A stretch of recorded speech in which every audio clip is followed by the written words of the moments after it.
অনেক ওয়াজ নসিহত করেছি, পড়ার সময় ওরা সালাম কিয়াম করে না, এটা অন্য মতপথের মানুষ। আর আমার তো সালাম কিয়াম করার অভ্যাস, আমাদের অভ্যাস তো আছে না, অভ্যাস আছে। আমি ওটা সালাম কিয়াম করছি, অতগুলো লোক ছিল, রাত 1টা 2টোর সময় অনেক লোকেরা দোকানে ঝরঝর করে চলে গেল। আমি ভাইকে বললাম, ভাই কি ব্যাপার? বলে এরা সালাম কিয়াম কে করে না, আপনি সালাম কিয়াম করেছেন তাই এরা চলে গেছে। বলি ভাই ওদের ডাকো, ভাই সালাম কিয়ানা ঘুরিয়ে দিচ্ছে, ওদের ডাকো, ওদের ডাকো।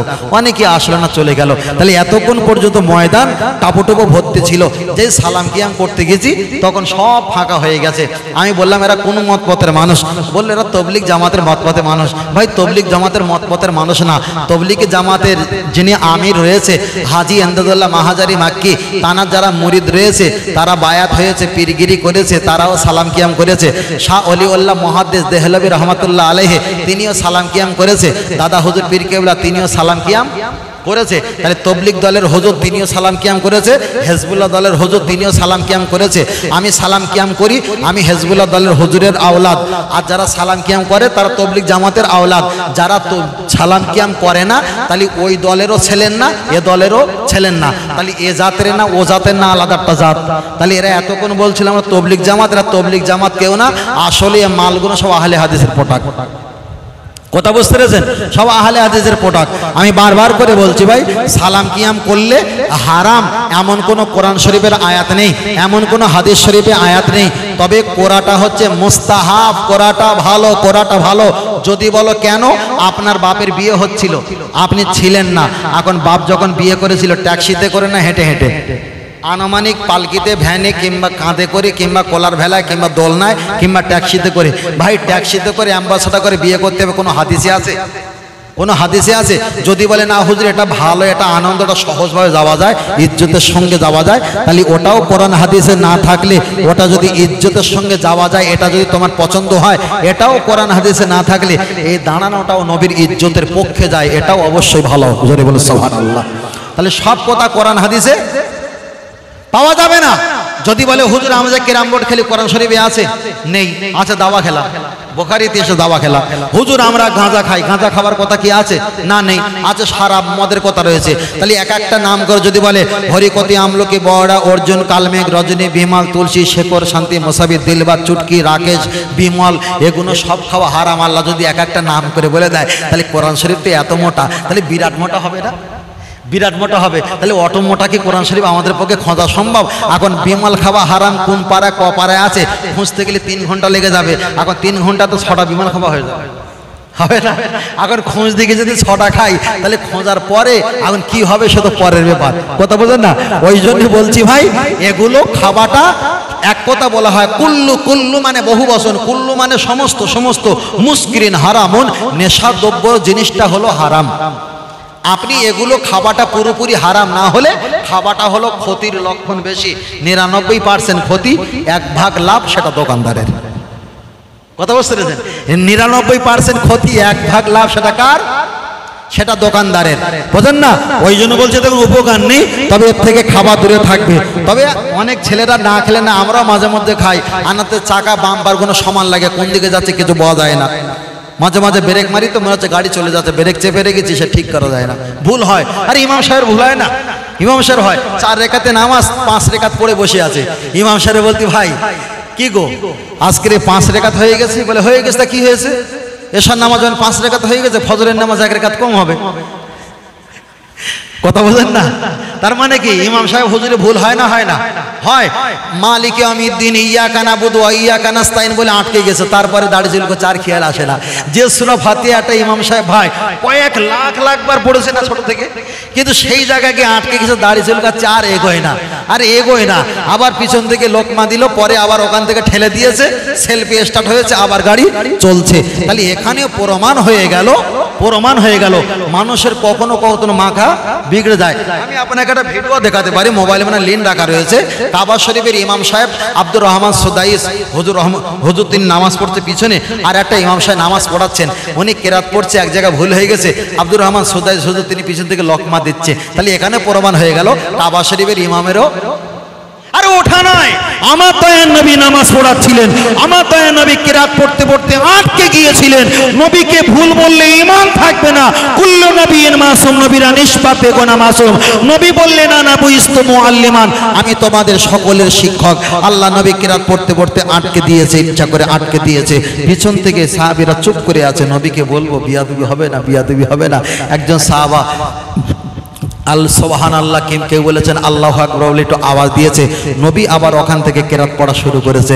নামাজ শেষে বললেন আমি শিক্ষক, তোমাদের শিখাচ্ছিলাম, তোমরা যখন আমার জায়গায় দাঁড়াবে আমার অবর্তমানে, তোমাদের ভুল হয়ে গেলে পিছন থেকে লোকমা দিয়ে ভুলটা প্রমাণ করে দেবে, প্রমাণ হয়ে যাবে। ইসলামে কেউ কারোর জন্য গোপন রাখে না, বলুন সুবহানাল্লাহ। আর একটু জোরে হবে না? তাহলে কেউ কারোর জন্য গোপন রাখতে পারে না। আমরা কখন কোরআন শরীফের আয়াত পড়ি, কোরআনের আয়াত পড়ে বলি এটা হাদিস হয়ে যায়।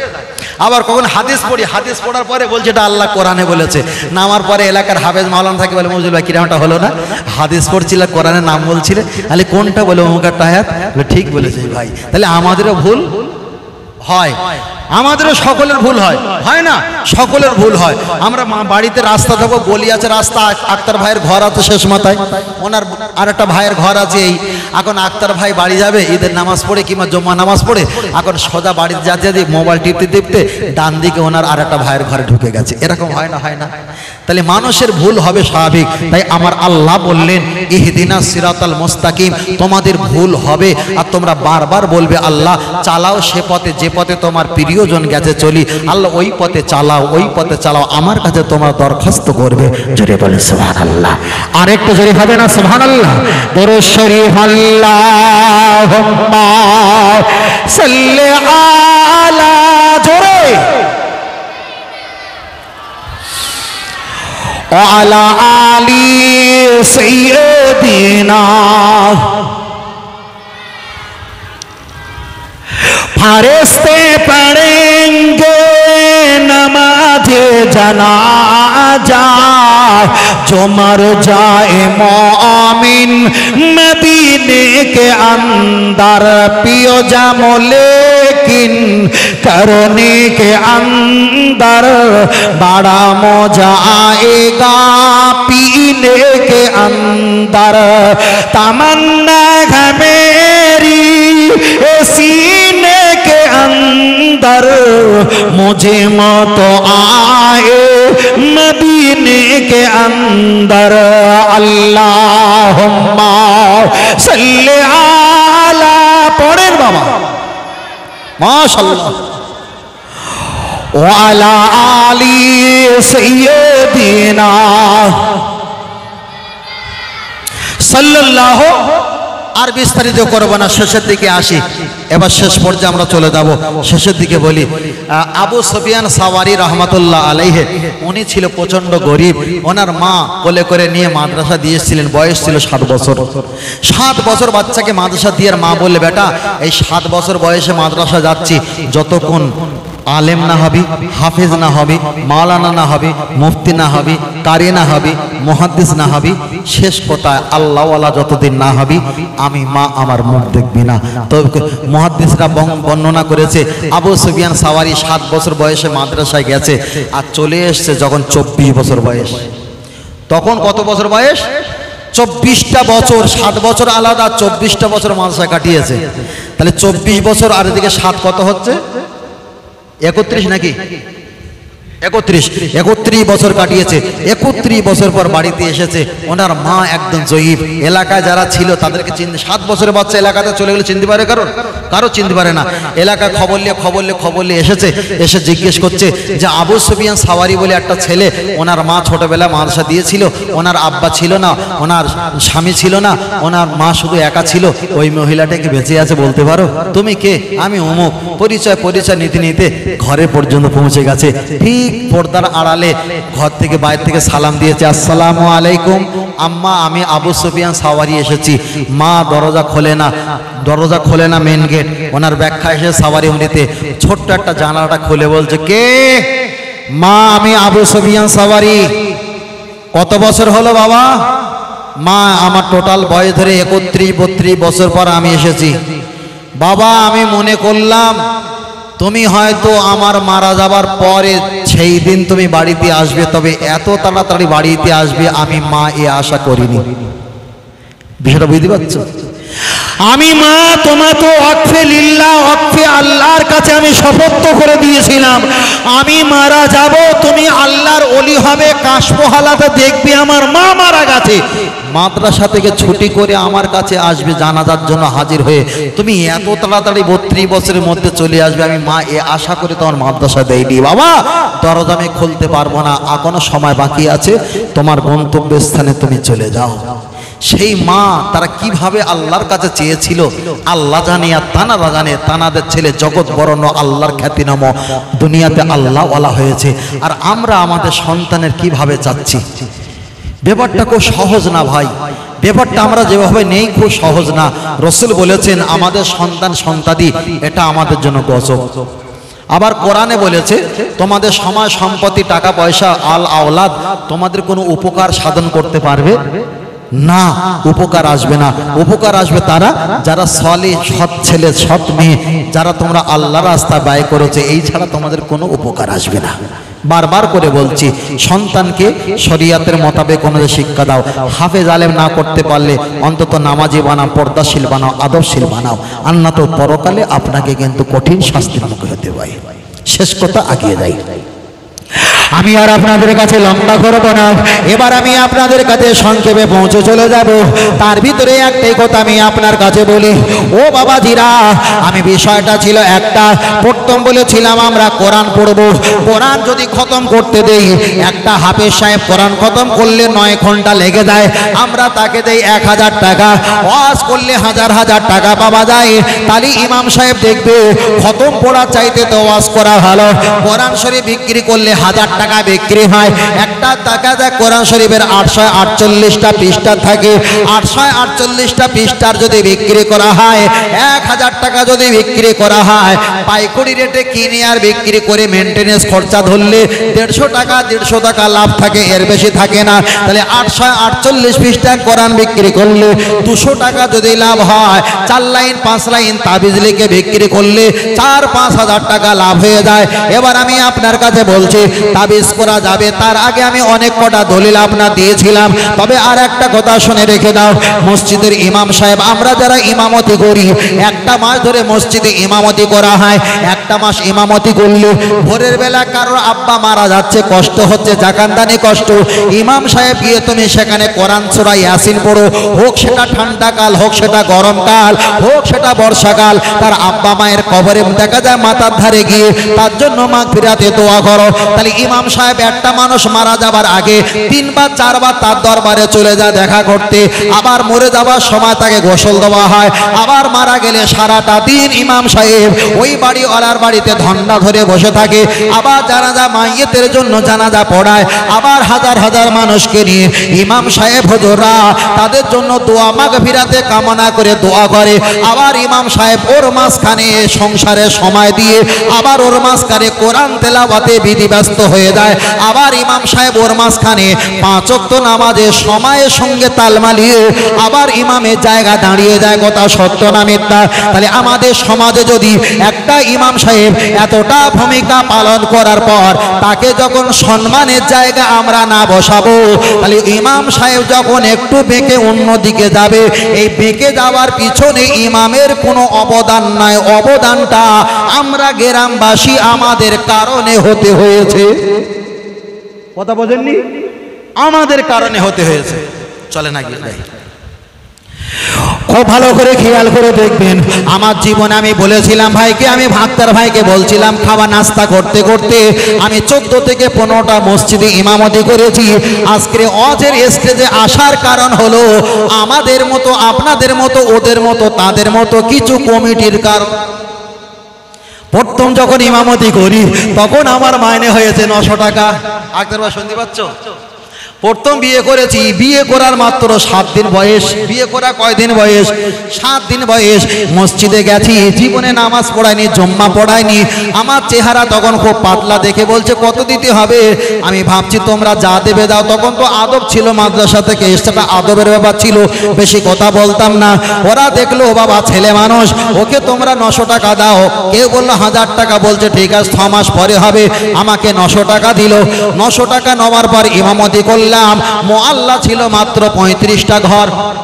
35টা ঘরে যদি 900 টাকা নিয়ে সংসার করা হয়, সারা বছর যদি মসজিদে বক্তব্য দেওয়া হয়, দুটো খতম মেলবে কি অসম্ভব? এখন মসজিদে 900 টাকার ইমামতি করলাম। 6 মাস পরে আমাকে দিয়েছে আর 100 টাকা হয়েছে কত? 1000 টাকা। আবার 3 মাস পরে বাড়িয়েছে 50 টাকা হয়েছে কত? 1050 টাকা। মিথ্যা বললে আল্লাহ হাসরে ময়দানে আমাকে ধরবে।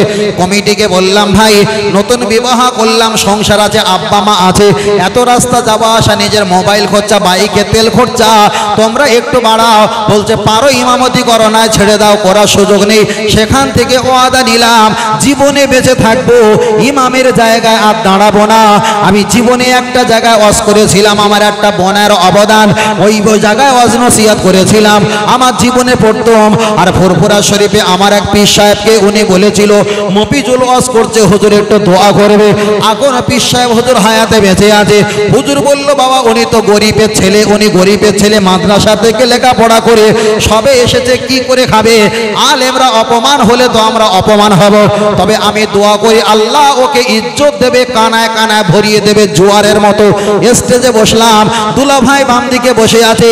আমার 2 ঘন্টা না 1 ঘন্টা 15 মিনিট সময় দিয়েছে। 1 ঘন্টা 15 মিনিট ওয়াজ করতে করতে পাক্কা 3 ঘন্টা বক্তব্য করেছে। নেমে যাবার পরে তখন ইন্টারনেট কিছুই ছিল না। ওরা আমাকে নেমে যাবার পরে 13টা জলসা দাওয়াত করেছিল। আর সেই দাওয়াতে এই পর্যন্ত আক্তার ভাইয়ের বাড়ি পর্যন্ত চলে এসেছি। তাহলে আমার ওয়াজ করার পিছনে এলাকার আর গ্রামবাসী কিছু বাঁদরামো ছিল বলে ইচ্ছার আশা নিয়ে এই জায়গা আসা সম্ভব। তোমরা যদি ন্যায্য মূল্য আমাকে ওই সময় ইমামতি জায়গায় টাকা দিতে, আমি কখনো এই জায়গায় আসতে পারতাম না। তখন আমাকে ঠকিয়েছো, তখন আমাকে অনেক ঠকান ঠকিয়েছো। খতম পড়িয়েছি, খতম পড়ার পরে ঘন্টা কি ঘন্টা খতম পড়ার পর ইমাম সাহেব মসজিদে যাও, টাকা দিয়ে দেবেন জম্মার দিন। জম্মার দিন নামাজ পড়া হয়ে গেছে, মোসাফা করি যে জানি টাকা লো বাড়ি যাবো, বিশাল বিশাল কি জানান। ও শালা হারাম করে একটাও টাকা দিল না। বলতে ঠিক আছে সামনে বুধবারে দেবান। হতে হতে 15 দিন পরে দিচ্ছে 70 টাকা, 100 টাকা দেওয়ার চাইতে। কত হয় না? তাহলে এই জায়গায় যে আমরা হাজির হয়েছি এটা খুব সহজে আপনারা দেখছেন রং চাকচিক্য।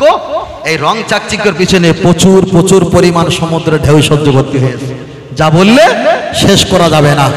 বোঝেন না?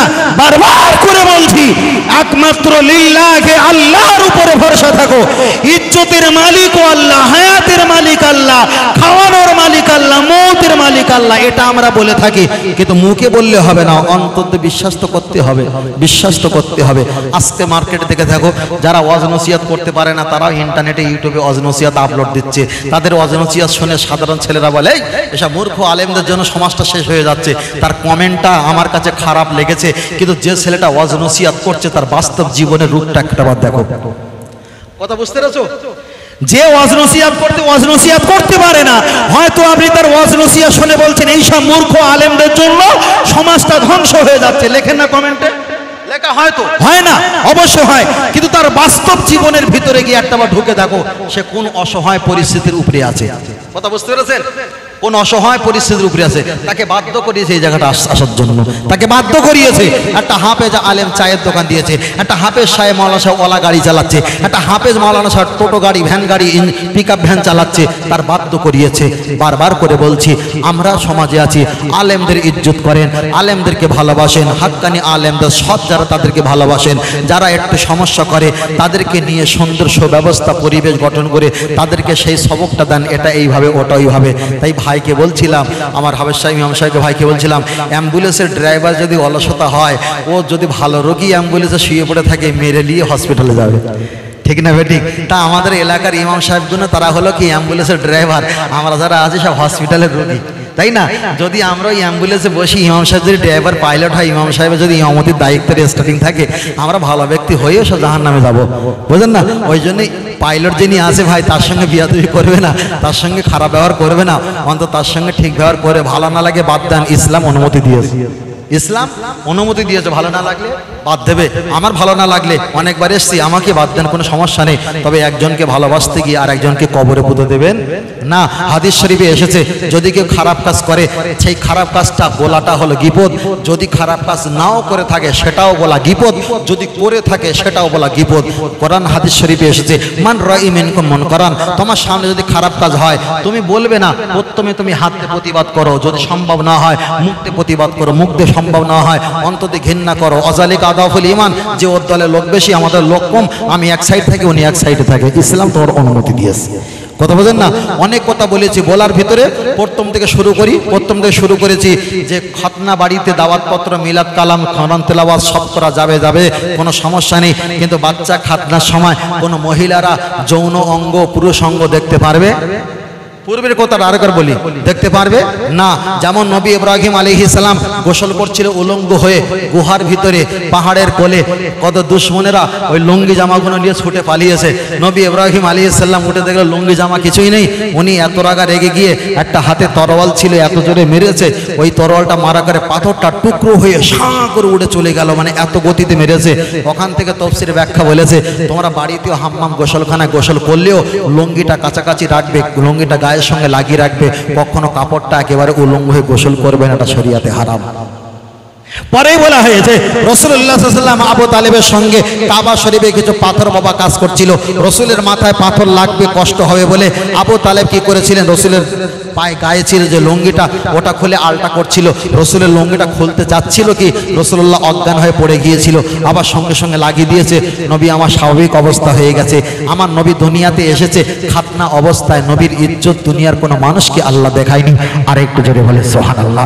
তারপরে বলেছিলাম নবী ইব্রাহিম আলাইহিস সালাম উনি দুনিয়াতে এসেছিলেন 70 বছর বয়স যখন হয়েছিল, জিবরিল আমিন বলেছিলেন এই ঘনত্ব জঙ্গলে আপনি ওই দিকে তাকান, আমি এই দিকে তাকাই, আপনার হাতে যে তরোয়ালটা আছে, গাছ কাটা যে তরোয়াল, ওটা নিয়ে আপনার লিঙ্গের অগ্রভাগের চামড়াটা আপনি কেটে দাও, আপনি খাতনা করে ফেলবেন।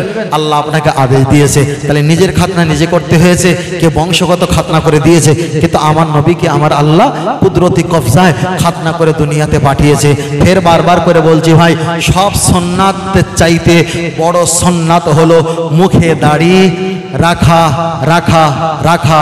অনেক মাওলানা সাহেব আছে মাথায় টুপি পরে, সেই টুপিটা পাকিস্তানের কিছু মুভি যারা করে তারাও পরে।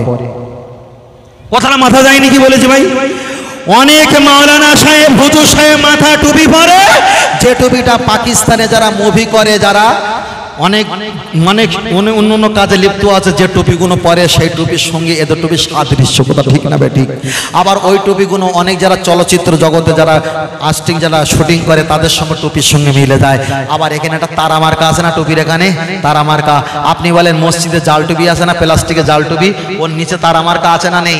তারা মার্কা। এই টুপিগুলো আমরা বয়কট করেছি, যেখানে ইহুদি যেটা ইসরায়েলের চিহ্ন হচ্ছে, লোগো হচ্ছে তারা মার্কা, আমরা টুপিটাকে বয়কট করেছি। আর যে হুজুর বয়কট করেছে সেই হুজুর আবার টুপি পরে এখানে একটা স্টার মার্কা রেখে দিয়েছে। কথা বুঝতে পেরেছেন? এগুলো চলবে না, কখনো চলবে না। আবার বলছি, আমরা টুপি পরি, সাদা টুপি, কালো টুপি, রঙিন টুপি পরি, কোনো সমস্যা নেই, তবে এতটুকু খেয়াল রাখবে আমরা লম্বা টুপি পরি না। আমরা 3-4 কোলি টুপি থাকলে পড়তে পারি, কিন্তু গোল টুপি পরি। ছোট হুজুর পীরকেলা জিজ্ঞেস করেছিল, হুজুর তুমি গোল টুপি পরো না লম্বা টুপি পরো? ছোট হুজুর পীরকেলা টুপিটা হাত থেকে খুলে বলছে, বাবা আমার মাথাটা লম্বা না গোল? বলছে হুজুর গোল। আমার টুপিটা তাহলে কি হবে, লম্বা না গোল? বলছে গোল। বলে আমার মাথাও গোল, আমার টুপিও গোল। এবার তোমার মাথা লম্বা হয়, বাবা তুমি লম্বা পরবে যাও। কথা বোঝেন না? অনেক ব্যাপার। যাই হোক, আমি আর বিস্তারিত করব না, যেহেতু এটা পারিবারিক ছিল, তাই বিভিন্ন দিক দিয়ে, লেখাপড়ার দিক দিয়ে, কোরআনের দিক দিয়ে, পারিবারিক দিক দিয়ে অনেক বিষয়টা আমি আপনাকে ছোট ছোট করে বলেছি। আসি আজকের পরিস্থিতির অনুকূলে অজনসিয়াত করতাম, সেই মন মানসিকতাটা নেই। অনেকটা কষ্ট হচ্ছে, অনেকটা শারীরিক দৈহিক সমস্যাটা, শরীরে কষ্ট অনুভব আছে, সব কথা তো বলা যায় না, শেয়ার করা যায় না। তবুও শুধু এই জায়গা বলে তবু হেসে কথা বলছি, আনন্দের সঙ্গে কথা বলছি, বুঝলেন না? আল্লাহ আমাদের সকলকে সুস্থ রাখুক, আল্লাহ আমাদের সকলকে সম্মতি দান করুক, সকল বলি আমিন। আর সন্তানের জন্য দোয়া করি। আগামী কালকেরে খাতনা হবে নাকি? আগামীকাল কটার বেলা? তো সকাল দুপুর বেলা কটার দিকে হবে জাকির ভাই?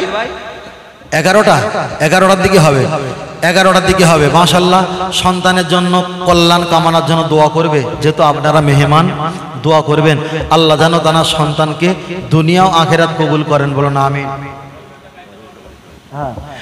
দুনিয়া আখিরাত কবুল করেন, বলেন আমিন। আর একটু সকলে বলে আল্লাহুম্মা আমিন।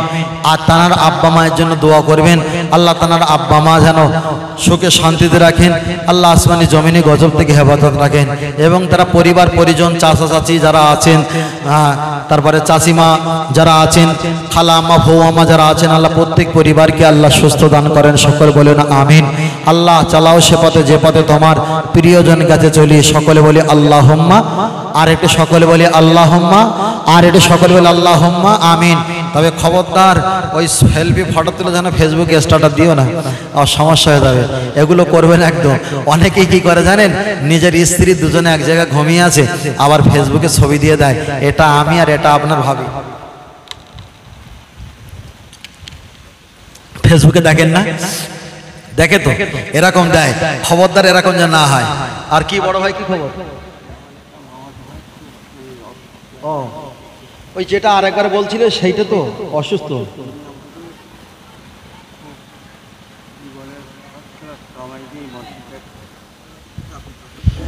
আল্লাহ আল্লাহ ভাইকে আল্লাহ সুস্থতা দান করেন, বলুন আমিন।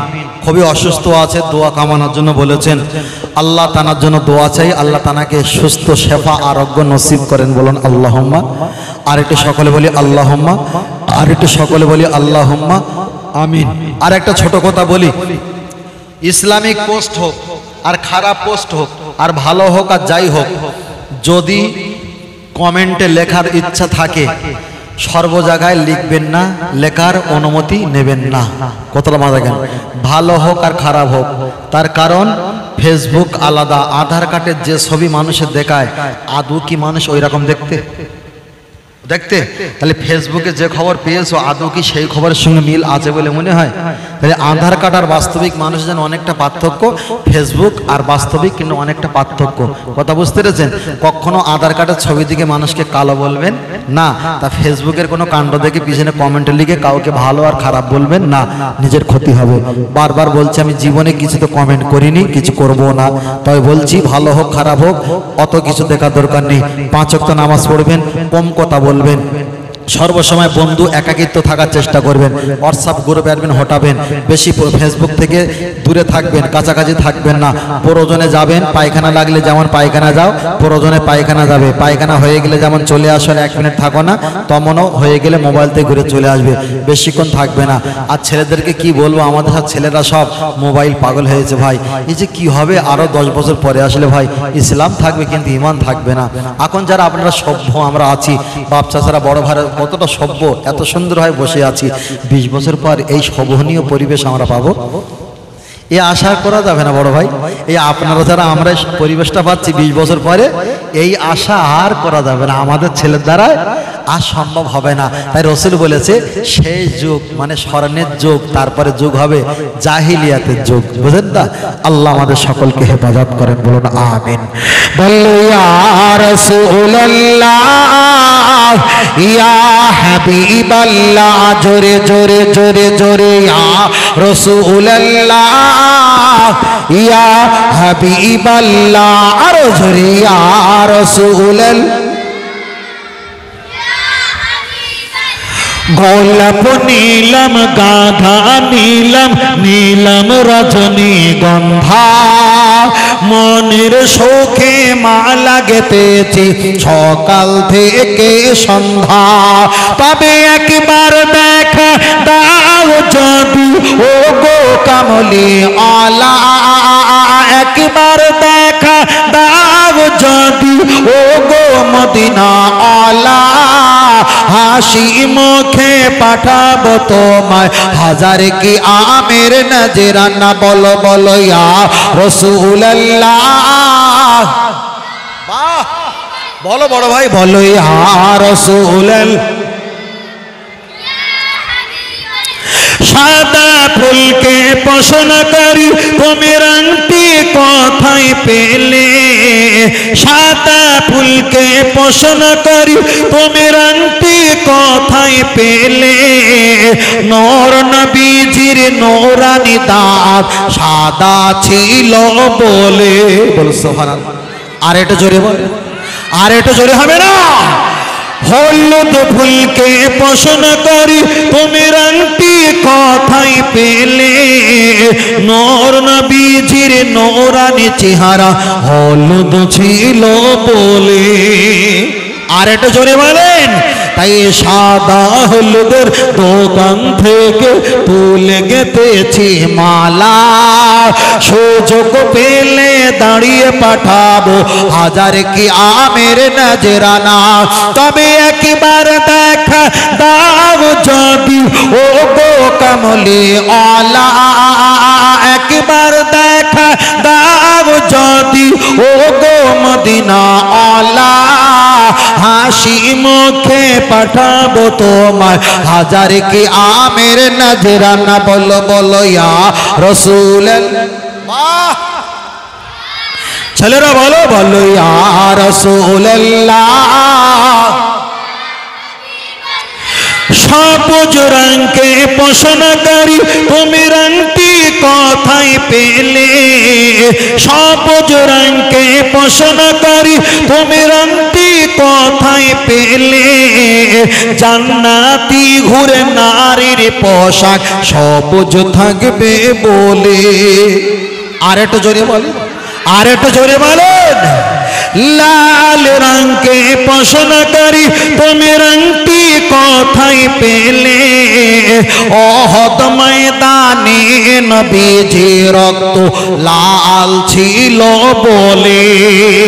তাই সাদা হলুদের লাল সবুজের দোকান থেকে তুলে গেতেছে মালা, সুযোগ পেলে দাঁড়িয়ে পাঠাবো হাজার কি আমের নজরানা।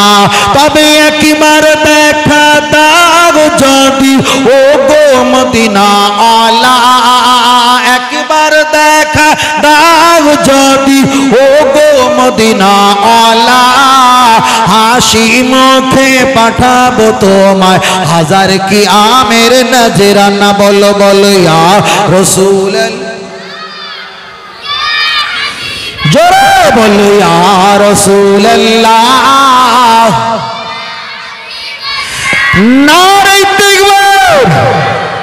আল্লাহ কবুল করেন, বলেন আমিন। আর একটু জোরে হবে না? আল্লাহুম্মা আমিন। তাই প্রথম থেকে এই পর্যন্ত গল্প হোক, আস্তে হোক, জোরে হোক, যে কোনো কৌশলে যা বলেছি সবই আমাদের প্রয়োজন, পারিবারিক, সাংসারিক এবং দুনিয়া পরকাল কোনো না কোনো প্রয়োজনের পক্ষে বলেছি। বলার ভিতরে শোনার ভিতরে ভাষা ত্রুটি, বিয়াদবি, ভুল ত্রুটি মার্জনা করেন মহান আল্লাহ। বলুন আল্লাহুম্মা আমিন। আসি একটু সালাম পাঠ করি বাবু, সালাম পাঠ করি আসি। ইয়া নবী সালাম।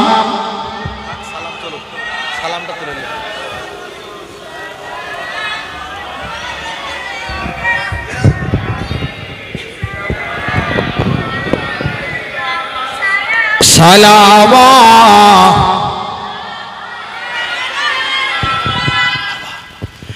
জিবরাইল দিলা যে